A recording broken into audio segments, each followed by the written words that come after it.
mercado da longevidade é enorme, né? Assim, aqui no Brasil já movimenta quase 2 trilhões de reais e no mundo 15 trilhões de dólares.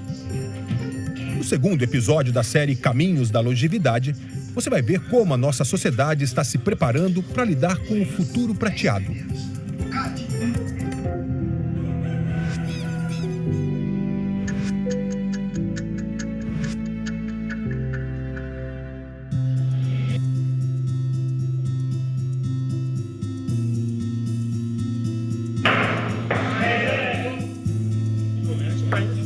Coqueiro Baixo, Rio Grande do Sul. Aqui, para cada 100 jovens, existem mais de 700 idosos. Em Coqueiro é um lugar muito bom para se viver, tanto pela saúde como para tudo. Por isso que os velhos duram mais, né? Localizado no Vale do Taquari, região central do estado, o município se orgulha das raízes italianas. Esses povos que vêm da Europa, muito fortemente acabam referindo até nos próprios topônimos exemplos de cidades do Velho Mundo. Por exemplo, Novo Hamburgo. Hamburgo é uma cidade alemã, Novo Hamburgo é de colonização alemã. Nova Brécia, que fica pertinho de Coqueiro Baixo. Brécia fica na Itália, Nova Brécia. Então, as populações europeias que chegam aqui, no próprio jeito de apelidar o lugar, de nomear os lugares, dizem quem eles são. Até pouco tempo atrás, Coqueiro Baixo fazia parte da cidade de Nova Brécia. A emancipação só veio em 1996. Apesar de ter nascido há pouco tempo, o município gaúcho é considerado o mais velho do Brasil. E o Rio Grande do Sul é um estado que a fecundidade caiu muito. Não caiu mais do que o Rio, não, mas caiu tipo o Rio e tipo São Paulo atualmente, mas teve menos imigração para o Rio Grande do Sul. Até o contrário, saiu muito do Rio Grande do Sul para abrir churrascaria pelo Brasil afora, né? Combinando essa questão da queda da fecundidade no Rio Grande do Sul com a migração, isso tornou o Rio Grande do Sul o estado mais envelhecido do país e é o estado que tem as cidades mais envelhecidas do país. Até hoje, como outros municípios da região, Coqueiro Baixo preserva características essencialmente rurais. Nossa média de propriedades aqui é de 13 hectares por propriedade, então são realmente propriedades muito pequenas para atender a necessidade aqui da produção regional. Nossa produção agrícola, ela se baseia bastante na pecuária, então hoje a região aqui do Vale do Taquari entrega mais ou menos 1/3, por exemplo, da produção de frangos do Rio Grande do Sul. Nós temos uma produção bastante significativa também de suínos e é uma das principais bacias leiteiras do Rio Grande do Sul também. O problema é que poucos jovens atualmente se interessam pela atividade agrícola em Coqueiro Baixo. Em busca de outros caminhos profissionais, os mais novos deixam a cidade e não retornam. Que a atividade no campo ela é uma atividade mais dura, mais difícil. Ela exige uma dedicação de segunda a segunda-feira. Faça chuva, faça sol, o produtor rural ele precisa estar ali desenvolvendo a atividade. Então, em municípios como Coqueiro Baixo, o que a gente observa é uma migração maior de jovens indo para cidades em busca de outras oportunidades e permanecendo lá somente os pais, os avós, com a propriedade voltado mais para sua subsistência. A Vanessa é uma das poucas jovens que pretendem construir a vida em Coqueiro Baixo. Aos 16 anos, ela decidiu empreender e abriu uma barbearia. Hoje, 1 ano e meio depois, o negócio vai de vento em popa. Eu anoto, né? Todos os cortes eu anoto. Eu tenho o meu caderninho, eu anoto. Tenho desde o primeiro. Tipo aqui, ó. Sexta-feira, dia 31 eu cortei. Aqui tem os nomes e os preços, entendeu? Só no ano passado, a Vanessa fez quase 1.300 cortes de cabelo. 2020, os cortes que eu fiz por mês. E quando perguntamos qual é o sonho dela... Meu sonho...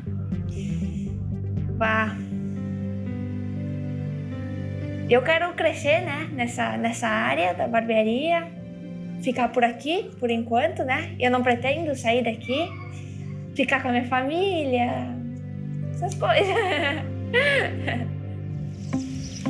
Criar oportunidades para atrair moradores mais jovens e estimular a geração de renda é uma das principais metas da administração de Coqueiro Baixo. A gente aqui se preocupa muito na questão da sucessão na propriedade, vamos dizer, por ser um município essencialmente agrícola. Então, nós dependemos de que a propriedade continue, né? Se não tiver um jovem que vai assumir essa propriedade, onde que tem uma família idosa, automaticamente ela vai se terminar, né? E se muito se terminar, claro que preocupa a manutenção do município, a questão de ter recursos para dar continuidade a esse atendimento. O povo vive bem aqui. A única coisa, a diferença aqui é que o emprego é difícil para aqui. Então, por isso que o jovem, né, aqui, ele estuda e quando se forma, sai. Porque não tem muita opção aqui para ele trabalhar, né? Hoje, boa parte da arrecadação do município vem das aposentadorias. Com cada vez menos gente contribuindo, o futuro é incerto. Se um momento faltará recursos, a gente não sabe o que pode vir a acontecer. A gente espera que não, né? Mas com certeza impactaria muito na qualidade de vida, né, da nossa população se caso acontecesse qualquer coisa desse tipo, né? A realidade atual de Coqueiro Baixo pode ser um reflexo do Brasil no futuro.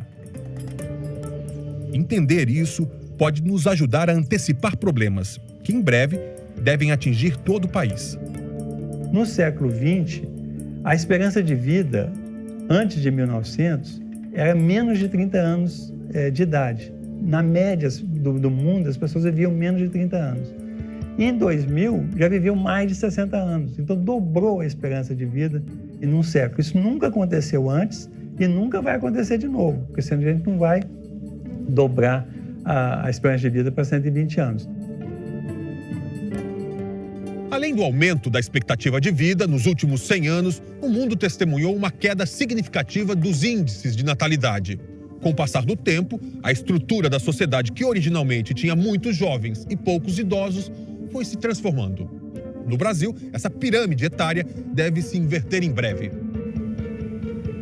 O Brasil está nesse batalhão do meio, né, dos países em desenvolvimento, tipo China, tipo Tailândia, Costa Rica e outros países da América Latina, que nesse processo de envelhecimento. Só que como a queda da fecundidade foi muito rápida no Brasil, esse envelhecimento do Brasil também vai ser muito rápido. No Brasil, são consideradas idosas as pessoas com 60 anos ou mais. Hoje, segundo a ONU, o país conta com pouco menos de 30 milhões de cidadãos nessa faixa etária, o que corresponde a 14% da nossa população. Até 2050, esse percentual deve dobrar. E em 2100, 4 em cada 10 brasileiros serão idosos. Esse ritmo acelerado de envelhecimento da população brasileira reforça a importância de se discutir constantemente a questão previdenciária. Atualmente, a maioria dos países possui um modelo previdenciário híbrido, que funciona como um tripé. Uma parte das aposentadorias é bancada pelo governo, sem necessidade de contribuição do trabalhador. Outra se sustenta pela capitalização, que é uma espécie de previdência privada obrigatória. E o terceiro pilar vem da repartição, em que os trabalhadores ativos bancam a aposentadoria dos inativos. No Brasil, a Previdência Social funciona exclusivamente pela repartição. Com a expectativa de ter cada vez menos jovens no mercado de trabalho e mais idosos aposentados, o sistema está à beira do colapso. Não tem jeito, vai ter que discutir eternamente, porque esse processo é dinâmico, esse processo de envelhecimento é dinâmico e depende da quantidade de gente que está na idade de trabalhar, depende da criação de emprego, depende de uma série de questões. Você está ganhando mais renda, você pode passear mais, consumir mais. Sua renda cai, você diminui o consumo, diminui viagem e tal, e vai fazendo assim. Então, eu acho que isso faz parte do jogo. E na sociedade democrática você tem que discutir quem que paga, quem que beneficia, quem que você prioriza. Esse debate da Previdência, certamente ele vai voltar ao longo do tempo aí. Além do aumento do número de segurados, causado pelo envelhecimento da população, O Brasil tem ainda um outro problema quando o assunto é aposentadoria: a informalidade. É um problema mais amplo. É um problema que a arrecadação que tem sido feita a partir dos empregos formais, ela vem caindo, justamente porque os empregos formais, eles vêm caindo. Então, é claro, isso gera um desequilíbrio no orçamento. Segundo o IBGE, o Brasil tem hoje 33 milhões de trabalhadores informais que não contribuem para a Previdência Social.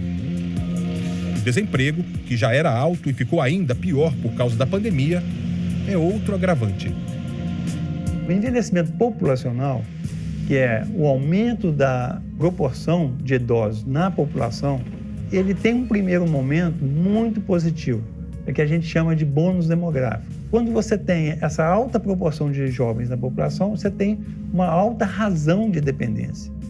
Quando essa base da pirâmide começa a estreitar, ela faz assim: o meio da pirâmide começa a engordar. Eu costumo falar que assim, é um botijão de gás. E o que é esse botijão de gás? É que a estrutura etária começa a dar um gás para a economia, porque você tem muita gente em idade de trabalhar. E isso beneficia a população. Para se ter uma ideia de como o bônus demográfico é importante, basta pegar o exemplo do próprio Brasil. Em 1970, para cada brasileiro que trabalhava, havia 2 dependentes. Isso significa que a renda desse trabalhador precisava ser dividida por 3. Em 2010, devido à transição demográfica, a proporção de trabalhadores para dependentes já havia mudado de 1 para 1. Com isso, os rendimentos passaram a ser divididos apenas por 2, o que provocou um aumento significativo na renda per capita no país. E isso só acontece uma vez na história de cada país. E todo país do mundo que é desenvolvido, que tem alto nível de vida da população, ele passou pelo bônus demográfico. A questão é que o Brasil não está sabendo aproveitar essa oportunidade única de crescimento. A renda per capita hoje no Brasil, de 2020, é menor do que 2010. Nós regredimos 10 anos. Toda a esperança é que, daqui a 3, 4 anos a gente recupera, né? Isso foi só um momento passageiro e tal. E se não for? Se a gente não recuperar mais, se a gente ficar preso nessa estagnação o resto da vida, isso vai dar revolta social, vai dar muitos problemas. Nenhum país enriquece depois de envelhecer, né? Você só consegue enriquecer antes de envelhecer. Além da geração de empregos, os especialistas também acreditam que a solução para o equilíbrio da Previdência, que hoje conta com um rombo de 368 bilhões de reais, pode passar pela reforma tributária. Você não precisa necessariamente tributar nem o trabalhador, nem necessariamente aquele empregador que tem uma atividade produtiva. Você pode tributar outras rendas que não são tributadas normalmente. Então, esse aqui é o nosso grande desafio. Hoje em dia, tem muita acumulação de renda da pessoa física que não é tributada nada. A renda financeira, por exemplo. A pessoa aplica lá, não é tributada nada. Uma pessoa que vive de renda, que vive de aluguel, que vive de aplicações, essa pessoa paga muito pouco tributo. Então, isso a gente precisa resolver. Isso é uma grande injustiça. E esse orçamento, então, para acertar o equilíbrio dos nossos direitos sociais, acrescentando uma renda básica aos direitos já existentes, deve vir, então, dessa reforma tributária. As políticas públicas são vistas como alternativas para estimular a geração de empregos e aumentar a arrecadação em municípios como Coqueiro Baixo, por exemplo, onde apenas 13% da população trabalha. A agroindústria para nós é importante. E essa indústria de transformação, então, do setor de alimentos, ela tem exigido, por parte dos produtores rurais, investimentos bastante significativos para que se continuem desenvolvendo as atividades vinculadas à questão da sanidade dos animais, à rastreabilidade da produção. Então, estes investimentos, e muitos deles até para facilitar um pouco essa lida do campo, para que ela seja menos braçal em comparação ao que era no passado, exige um investimento bastante significativo em termos de valor. E isso dificulta muito a vida desse jovem. Hoje, Coqueiro Baixo é quase que totalmente dependente dos repasses que recebe da União. o município produz menos de 10% da sua receita. Por ser o município do setor primário, né, agrícola, a gente tem uma linha grande de incentivos para a instalação de novos empreendimentos integrados, né, a questão de produção de suínos, produção de aves, produção de leite, dar condições, o máximo de condições para essas famílias trabalhar e tirar o sustento e, consequentemente, gerar renda para o município. O incentivo à geração de emprego e renda é uma questão de sobrevivência. Com a população em queda, atrair jovens para a cidade é fundamental para que ela não seja varrida do mapa. Nenhum de nós deseja que isso aconteça, mas se estes municípios continuarem envelhecendo e não conseguirem, de alguma forma, atrair população mais jovem que volte a se dedicar a atividades nestes municípios, eu imagino que no futuro a gente possa vir, sim, a vê-los desaparecer. Apesar da dificuldade para conseguir gerar renda e prosperar, Coqueiro Baixo conta com equipamentos públicos bem acima da média do país. De acordo com o IBGE, 100% das crianças de 6 a 14 anos do município estão na escola.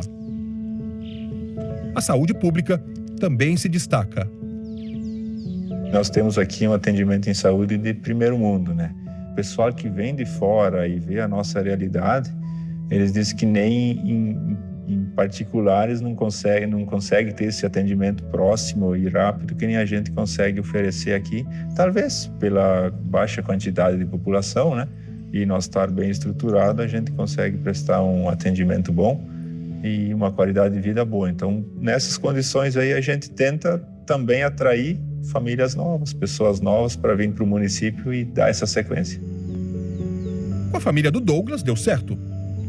No fim do ano passado, ele se mudou com a esposa e os filhos para Coqueiro Baixo, em busca de mais qualidade de vida. A gente estava acostumado com São Paulo, que a gente faz uma marcação de consulta, demora muito tempo. Aqui eu fui passar no dentista e eu chegando lá, falei, doutor, eu queria fazer uma marcação de consulta. Ele falou, mas por que marcar a consulta? Eu falei, não há necessidade de a gente marcar uma consulta. Ele falou, não, se você quiser, a gente passa você agora. Depois de 22 anos morando em São Paulo, boa parte deles trabalhando como policial militar, o Douglas decidiu se aposentar. Em Coqueiro Baixo, ele e a família encontraram a paz que tanto procuravam. Para quem gosta de sossego, quer sair do estresse da cidade grande, aqui é o melhor lugar. Aqui é um lugar pacato, um lugar gostoso de se morar, um lugar para você curtir os animaizinhos, os bichinhos, o sossego da natureza.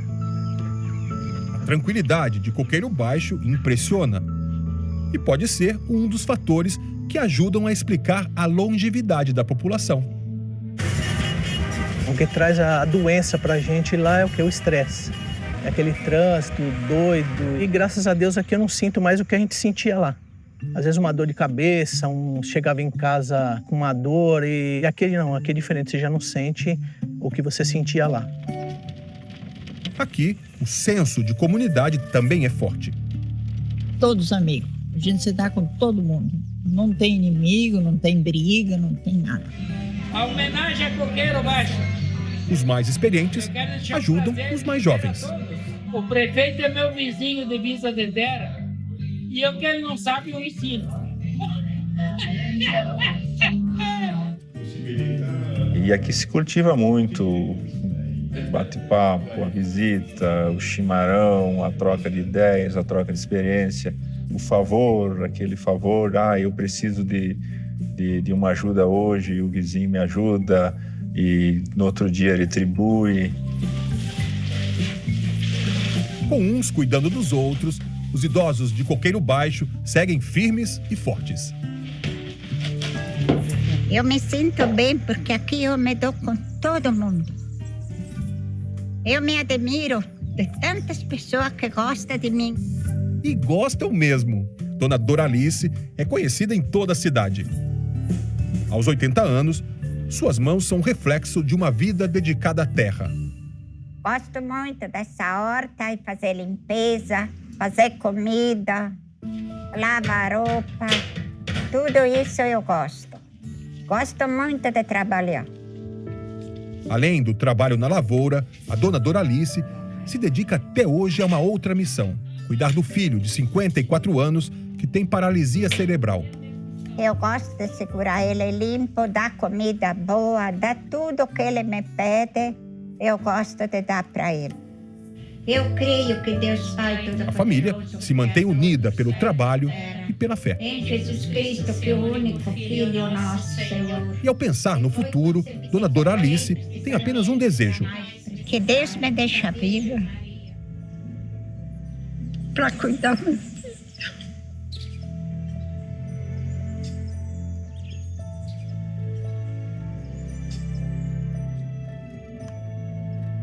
Porque quando eu vou morrer, tem minha filha, mas não se sabe se vai ela ou se vai ele antes. Se em Coqueiro Baixo os idosos precisam de pouco para viver bem, nos grandes centros a realidade é outra. Nós dependemos do remédio, nós dependemos da alimentação, que a gente não se alimenta adequadamente. Eu não tenho condições de ter fruta à vontade como eu gostaria de ter na minha geladeira, na minha fruteira. Fruta para mim estar comendo todos os dias. Eu gosto de maçã, eu gosto de pera. Hoje você não tem condições de comprar. Há 25 anos, seu Jair se aposentou com 3 salários mínimos. Mas hoje está longe de ganhar os R$ 3.300 a que teria direito, caso a aposentadoria seguisse o mesmo reajuste. Eu te dizer para você que o salário dá para viver, não dá. Porque para quem ganhava na época, que era 120, 3 salário mínimo na época, que dava 360 e poucos reais por mês, e hoje, um salário hoje que vai para 1.100, que nós estamos muito defasados. Hoje, aos 78 anos, seu Jair varre praças em Brasilândia, bairro onde mora, na zona norte de São Paulo. É a forma que encontrou para completar a renda. Pela lógica, eu era para estar ganhando hoje R$3.000, mínimo R$3.000 por mês. Quer dizer que aí eu ia imaginar que eu poderia estar fazendo algum trabalho voluntário. Em vez de eu estar fazendo um trabalho hoje para ganhar, eu poderia estar fazendo um trabalho voluntário para ajudar algumas pessoas que talvez precisassem mais do que eu. A renda é um dos pilares fundamentais para a longevidade. Envelhecer com qualidade de vida custa caro e, por isso, ainda é um luxo em países como o Brasil. A longevidade, ela coloca o holofote num problema muito grande estrutural no Brasil, que é esse gap social. Então, quem tem grana envelhece bem, quem tem grana vai ter cuidado, vai ter hospital, vai ter, né, toda aquela questão ali de maratonista, vai viajar, vai ser, né, um super velho, um super idoso. E quem não tem grana, essas velhices ignoradas, acabam sendo ainda mais ignoradas, principalmente quando a gente está falando de renda. Uma pesquisa realizada em 2018 pela FENAPREV e pelo Instituto Ipsos revelou que 76% dos brasileiros dependem do INSS para se sustentar depois que param de trabalhar. Com a crise causada pela pandemia, a aposentadoria se tornou a única fonte de renda para muitas famílias.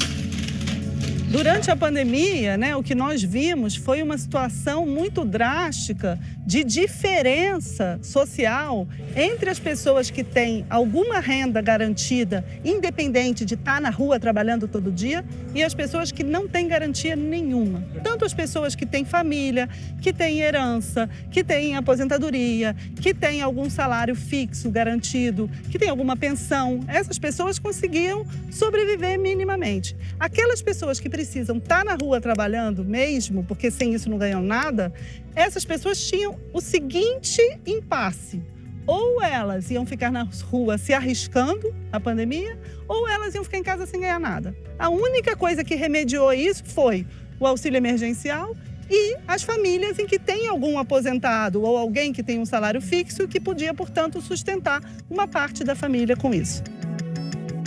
O fechamento de milhares de postos de trabalho em 2020 evidenciou uma realidade que já vinha se tornando comum no Brasil. Cada vez mais, os idosos se tornam arrimos de família. O que a gente está vendo hoje é a síndrome do ninho cheio. diferente da síndrome do ninho vazio, né, que é aquela dor que essas pessoas ali entre 50 anos sentiam quando os filhos saíam de casa para casar. Na verdade, o que eles estão vendo é os filhos de 40 e pouco estão voltando para a casa dos seus pais, porque perderam o emprego, né, estão com menos grana, voltam para a casa desses pais, que são os que têm casa, e ainda às vezes com neto. E aí, essa geração sanduíche está ali, né, pagando a conta deles, que não se prepararam para envelhecer, estão pagando a conta dos pais, às vezes, né, que são essas pessoas mais velhas que já estão precisando de mais cuidado, e ainda apoiando financeiramente ou emocionalmente, ou esse leve trás de escola e tudo mais, os filhos e os netos. Essa pressão financeira sobre a chamada geração sanduíche se deve, em parte, a um fenômeno conhecido como idadismo, ou ageísmo, que nada mais é do que a discriminação etária. O ageísmo é o grande problema, assim, da longevidade, né, das nossas vidas, né? E não é só uma questão brasileira, é uma questão global. E a gente vê esse problema nas ruas a todo tempo, né? Quando a gente fala assim, a pessoa é velha demais para tal, né? Velha demais para sair de casa com uma mini saia, velha demais para aprender uma coisa nova, para fazer um curso diferente, para viajar sozinho, para morar sozinho, tudo é preconceito etário. O problema se torna ainda mais grave porque atinge em cheio o mercado de trabalho. Durante a pandemia, as pessoas com mais de 40 anos foram as primeiras a perder emprego. A gente vê que ainda existem várias grandes empresas, várias empresas com teto, né, que é assim, o tempo máximo, a idade máxima para estar naquele cargo, e depois disso tem que aposentar. Então isso já é também uma condição ali, né, um reflexo desse preconceito. E as pessoas são mandadas embora. Foi o que aconteceu com o Gilmar. Aos 54 anos, o economista, que trabalhou por cerca de 30 anos em grandes multinacionais, entrou para a estatística dos desempregados por conta do coronavírus. É desolador, só que você tem que tirar forças, né, da onde você não tem, você tem que ter cada um na sua fé, eu acredito que é essencial, mas você tem o seu rendimento despencado, você tem as contas para chegar, você tem que ajudar em casa a esposa, né, você tem toda uma despesa para se manter básica, que são alimentação, educação, saúde, porque agora é uma outra visão, tem que sair do seu bolso.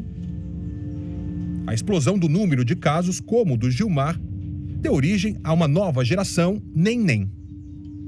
A pessoa tem qualificação, perdeu o emprego, ela não está trabalhando e não tem idade para aposentar ainda. Então é um neném quase idoso, vou dizer assim.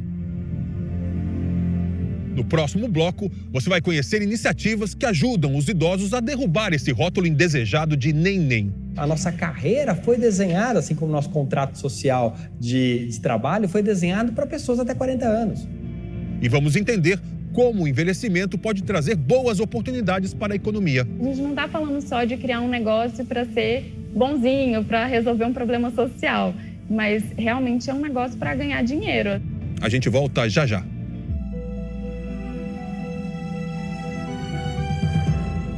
Expert Edição Especial ESG. Os maiores nomes sobre sustentabilidade, impacto social e governança vão transformar o seu olhar sobre os investimentos. De 2 a 5 de março. Inscreva-se em expertxp.com.br.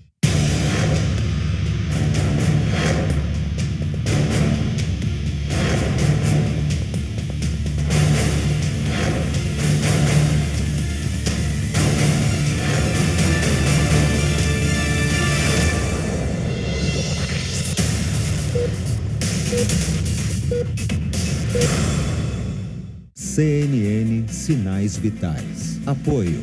Que Saúde. Agora sua saúde tem um plano.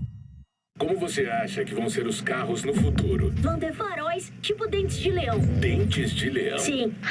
Eles vão voar? Não viaja, mas eles vão ter painel 3D que avisa tudo o que está acontecendo o tempo todo. Você acha que consegue desenhar esse carro? Eu não sei desenhar muito bem, mas pode ser algo mais ou menos assim. O carro do ano na Europa agora é o compacto do ano no Brasil. Novo Peugeot 208 com 100% da FIP no seu usado. Agende seu Emotion Drive.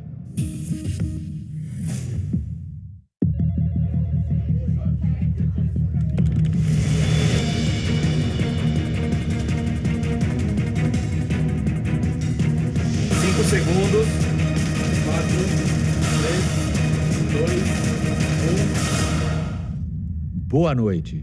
Este é o Jornal da CNN. Jornal da CNN. Apoio Santander. Invista em ações com algoritmos e analistas. Faça algo mais. Presunto Seara. A qualidade vai te surpreender.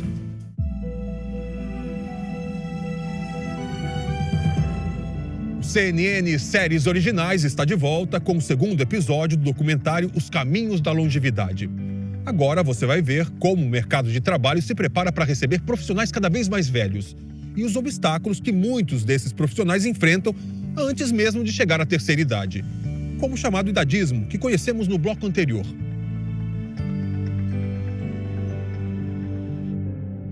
Para entender as origens do idadismo no mercado de trabalho, é preciso voltar no tempo. Quando a Consolidação das Leis do Trabalho, a CLT, foi publicada, em 1943, a expectativa de vida no Brasil era de 45 anos. Hoje, passa de 76 anos. Só que as leis trabalhistas não acompanharam essa evolução. Os contratos de trabalho são, até hoje, desenhados para pessoas jovens. O mercado de trabalho hoje é composto por pessoas até 40, 50 anos que começam a ser descartados, né? Porque essa potência da idade não está evidente nas descrições dos cargos, né? Por quê? Porque as nossas descrições de cargos, a nossa carreira foi desenhada, assim como o nosso contrato social de trabalho foi desenhado para pessoas até 40 anos, né? Nossa jornada de trabalho foi feita para jovens. Então, assim, essa pessoa vira um OVNI ali dentro. Ela fica tentando se fantasiar de jovem, né? Fica fazendo plástica, fica tendo atitudes mais jovens e não necessariamente são as melhores atitudes, né? O Gilmar tem sentido na pele as dificuldades de se recolocar no mercado. Você fica numa faixa que até os 65 ou 70 anos de idade, com a nova Previdência agora, então nós estamos envelhecendo mais tarde, nós temos condições de trabalhar mais tarde, só que eu acho ainda uma incoerência com relação ao mercado. Então, o mercado te vê com mais dificuldades para te dar uma oportunidade a partir dos 45. Então, você tem uma lacuna séria a ser trabalhada, que para mim gera em torno de 45 a 70 anos, com certeza. Foi pensando em justamente preencher essa lacuna que Sérgio fundou uma startup que tem o propósito de promover a diversidade geracional nas empresas. Hoje, a gente tem mais de 30 milhões de brasileiros, né, que são acima de 50 anos e que estão potencialmente trabalhando, só que estão sendo descartados do mercado de trabalho. Tá, então o que a gente vai fazer? Vamos pegar modelos tecnológicos que estão avançando muito, por exemplo, economia compartilhada, né? Airbnb, o Uber, né? Que disponibilizam um ativo que a sociedade não tinha de uma maneira muito, muito flexível. Vamos pegar essa tecnologia com essa mudança demográfica, vamos cruzar as competências que só os sêniores têm e vamos criar profissões moldadas para sêniores que vão atuar de forma autônoma, independente, né? E num novo contrato de trabalho, né? E de uma forma flexível, porque ele não quer ficar de segunda a sexta naquele trabalho, ele quer escolher o dia e o horário que ele quer trabalhar. Investir na diversidade geracional dentro das empresas é um bom negócio para todos os envolvidos. Em cada fase da vida, a gente tem deficiências, tem demandas e tem potencialidades únicas. Então, se um jovem de 20 anos está entrando no mercado de trabalho, ele emocionalmente talvez seja muito frágil, fisicamente ele é muito forte. E uma pessoa de 70 anos, talvez emocionalmente seja muito mais consistente, mais desenvolvido e fisicamente mais frágil. O que eu percebi é que se a gente conectasse essas fragilidades com a potência do outro e a potência desse outro com a fragilidade desse aqui, a gente ia criar equipes muito fortes e intergeracionais. Iniciativas como essa são importantes, mas para funcionar, precisam vir acompanhadas de uma mudança na forma de pensar e agir desses profissionais. Quem deseja se manter ativo no mercado de trabalho deve buscar constantemente novas qualificações. A gente criou uma plataforma tecnológica que conecta pessoas, primeiro, a um ambiente de aprendizagem, que as pessoas têm cursos gratuitos né, que são as habilidades que o mercado mais está buscando, pensando em profissões do futuro. As pessoas se treinam gratuitamente, 50 a mais. Vão lá e vão se capacitando gratuitamente. Ao elas se capacitarem gratuitamente, a nossa tecnologia vai observando os skills que elas têm. E a gente olha para as empresas e vê os desafios que esses skills poderiam estar suprindo, né? E daí a gente faz o matching, né? Criando novas profissões que só essas pessoas podem fazer. Nessa nova fase da vida, o Gilmar decidiu reativar a loja de presentes que a esposa tinha aberto há alguns anos na Grande São Paulo. Mas continua em busca de oportunidades na sua área. Para isso, ele já sabe qual é a sua nova palavra de ordem. É o aprendizado contínuo. Eu, no meio da pandemia, fiz uns cursos em relação a isso, até por conta agora de trabalhar, né, por conta. Então, redes sociais, como me comunicar, como escrever, acho que é muito importante. Qual é a grande resistência? Qual é o grande desafio nosso? É ficar aberto às mudanças, né? E de outro lado, tá sempre ativo, tá sempre fazendo uma pressão para que as políticas públicas, as empresas de um modo geral, as instituições, abram as suas mentes também para flexibilizar o nosso retorno, né? Os ganhos sociais trazidos pelo envelhecimento da população podem não ser tão óbvios à primeira vista. Mas basta uma breve reflexão para enxergá-los. Então, você ter uma vida longa e saudável, né, não só é um direito humano e é fundamental, mas ele tem um impacto sobre a economia e sobre a sociedade, na melhoria da condição da sociedade, muito grande. Porque, pensa bem, é o seguinte, eu terminei a minha tese, eu já tinha 30 e tantos anos, tá, quando eu terminei minha tese de doutorado. Se fosse no século XIX, eu nem teria feito a tese, por quê? Ou eu tinha morrido antes, ou para que eu ia me esforçar para fazer uma tese e vou morrer logo em seguida, entendeu? Não existe estímulo para as pessoas estudarem, melhorarem, avançarem no mercado de trabalho, se ela sabe que ela vai morrer muito nova. Então, é quando as pessoas começam a ter uma esperança de vida muito grande, você sabe que a probabilidade de você viver até 70, 80, 90 anos, ela é muito grande, então você investe na sua qualificação. E isso tem um retorno social muito grande. Além disso, o mercado sênior traz cada vez mais oportunidades para quem deseja investir nele. De acordo com a Harvard Business Review, só em 2020, o mercado da longevidade movimentou cerca de 15 trilhões de dólares ao redor do mundo. No Brasil, o montante estimado nesse período é de 1 trilhão e 800 bilhões de reais, segundo dados do Instituto Locomotiva. A gente não está falando só de criar um negócio para ser bonzinho, para resolver um problema social, mas realmente é um negócio para ganhar dinheiro, assim, né? Para realmente ajudar as pessoas e ainda ganhar dinheiro, ser um negócio de impacto social. E não importa o setor, todo o mercado vai ser impactado pelo envelhecimento da população. Eu gosto sempre de fazer essa provocação com os grandes gestores, né? Que chegam lá no começo mais, né, do que agora, mas ainda assim falam assim: ah, não, meu negócio não é para 60 mais. Pode ser qualquer coisa, desde um sex shop até, né, uma farmácia. Vai ser impactado, sim, pelo consumidor maduro. Conectados, ativos e com a maior parte da renda do país em suas mãos. Nossos jovens idosos não deixam dúvidas. O futuro é prateado.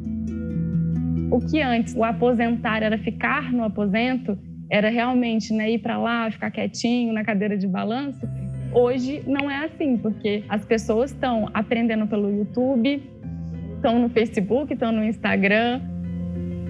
Se antes a vida era trifásica, não é mais, agora a gente pode, aos 70 anos, gerar valor para a sociedade, me realizar pessoalmente.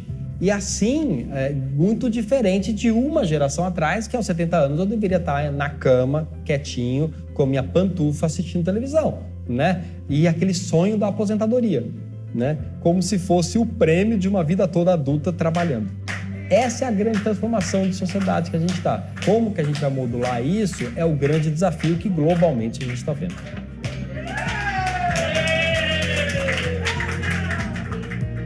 Esse foi o CNN Séries Originais. Na semana que vem, você assiste ao 3º episódio da série Os Caminhos da Longevidade, que investiga como a nossa mente reage ao envelhecimento e ao medo da morte. Na série Roubos Históricos, os detalhes da invasão ao Banco Central de Fortaleza. A gente se vê semana que vem. Tchau e até lá.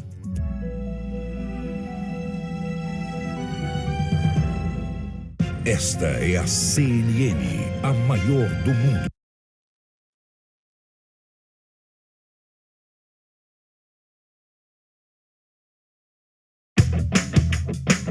Esse é o seu site e esse é o tempo que ele demora para